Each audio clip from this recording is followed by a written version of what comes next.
अशी चिक मोत्याची माळ होती ग 30 तोळ्याची ग. चिक मोत्याची माळ होती ग 30 तोळ्याची ग. जसा गणपतीचा गोंडा चौरंगी लाल बावटा ग. गणपतीचा गोंडा चौरंगी लाल बावटा ग.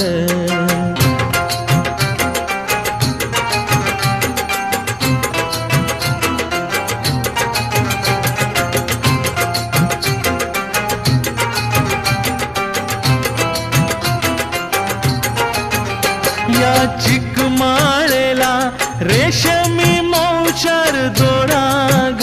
या चिकमाळेला रेशमी मौचार दोराग. मऊ रेशमाच्या दोऱ्यात